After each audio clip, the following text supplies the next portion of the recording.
మన జిల్లా పరిషత్లో అటెండర్గా పనిచేస్తారు. వాళ్ళ ఫాదర్ చనిపోయిన తర్వాత ఆయనకు వచ్చింది. ఈ క్రమంలోనే కీర్తికి తర్వాత జగదీష్కి మధ్య కొంత మనస్పర్ధలు వచ్చి అప్పుడప్పుడు గొడవలు జరుగుతాయి.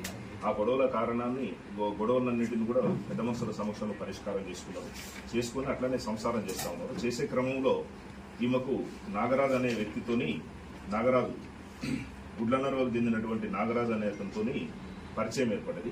ఆ పరిచయం కాస్త అక్రమ సంబంధంగా ఏర్పడి వీళ్ళిద్దరి మధ్య ఇల్లీగల్ రిలేషన్షిప్ ఏర్పడింది. ఇల్లీగల్ రిలేషన్షిప్ తోని ఈ విషయం ఏంటంటే ఇప్పుడు ఈ కీర్తి వాళ్ళ ఇంట తెలిసింది, భర్తకు తెలిసింది. అదేవిధంగా నాగరాజు భార్యకు తెలిసి రెండు కుటుంబాలలో కూడా గొడవలు జరగడం జరిగింది. గొడవలు జరిగే క్రమంలో వీళ్ళిద్దరూ ఏమనుకున్నారంటే ఇద్దరికి డిస్టర్బెన్స్ అవుతుంది ఇంట్లో అని చెప్పేసి ఇద్దరు కలిసి కీర్తి భర్తను చంపాలని డిసైడ్ చేసుకున్నారు.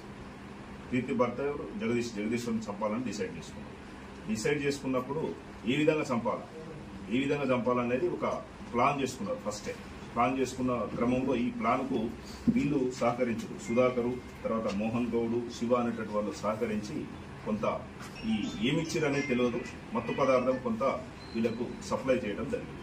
ఆ మత్తు పదార్థం తీసుకొని కళ్ళులో కలిపి వీళ్ళు అతనికి తాగించిన తర్వాత అతన్ని కేఎల్ఐ కెనాల్ దగ్గరికి తీసుకొచ్చి ఆ కేఎల్ఐ కెనాల్లో వేసినారు. కొద్దిగా అన్కాన్షియస్ అయిన తర్వాత చనిపోకపోతే కూడా అతన్ని ఆ కేఎల్ఐ కెనాల్లో ముంచి చంపడం జరిగింది. ఈ చంపినటువంటి వాళ్ళు ఎవరంటే కీర్తి, నాగరాజు, కీర్తి వాళ్ళ బ్రదర్ సాయి కుమార్, వీళ్ళు ముగ్గురు. తర్వాత దీనికి వాళ్ళ మదర్ కూడా సహాయ సహకారాలు అందించారు, పద్మమ్మ అని, కీర్తి వాళ్ళ మదర్. అయితే ఈ కేసును అంతా విచారణ చేసిన తర్వాత మాకు